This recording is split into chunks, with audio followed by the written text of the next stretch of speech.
or anybody else that's kids like this, they'll go from eating 100 bananas a day to eating none of them. And so the ones you have left over end up very pitiful. Well, I'm gonna try to use these before they are completely gone and sneak them into some baked oatmeal. Hopefully they'll eat it. I only used 2 of those bananas. One of them ended up being eaten by my toddler in the process because suddenly bananas aren't awful again. But they were peeled and then placed into a bowl where I mashed them together. To that, I added some vanilla, which I measured, of course, with my heart because I do not actually know how to measure that appropriately. But they tasted good, so I think it's fine. I then added in a little salt for balance and flavor enhancement. They don't taste salty, it just kind of gives it a little oomph. Mix that all together and then added in about 2 cups of old-fashioned oats. I am making enough for 5 people, so, adjust as needed. To sneak in a little extra fiber, I put in about 4 scoops of chia seeds and then about a cup and a splash of almond milk. You can use whatever milk you like. That's just what I like in my house. Then I gave that a good mix. And when everything was in the way that it needed to be, I decided that chocolate chips would be the best call. These ones are from Bake Believe. They're no sugar added. They're pretty good, but you can use whatever you want. It's your oatmeal.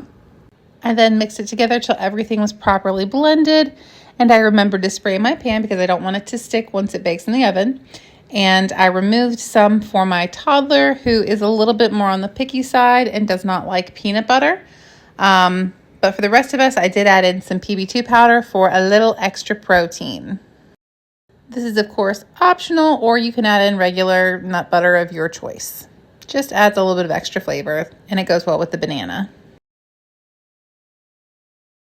And then I added the rest of that to my pan and just kind of smooshed it all out into the pan so it filled out pretty evenly. It's pretty easy to tell apart because they are different colors.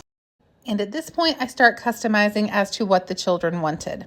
My 2 older children decided that they wanted to have s'mores baked oatmeal.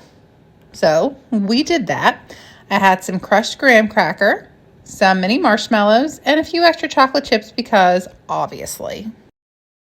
I then mixed some of that into the oatmeal itself and then topped it just a little bit before adding a few extra chocolate chips to the part for the grown-ups. And then for us, I added some pecans as well. Again, if that's not what you like, you can put what you want or omit what you want. It's completely up to you whenever you are making oatmeal for dinner. Give it a good mix so we can have some mix-ins in each bite. And when it's to this point, everybody can have a little bit of what they want. I preheated my oven to 350 and it baked for about 15 minutes. And when it was done, it was nice and melty and hearty and delicious.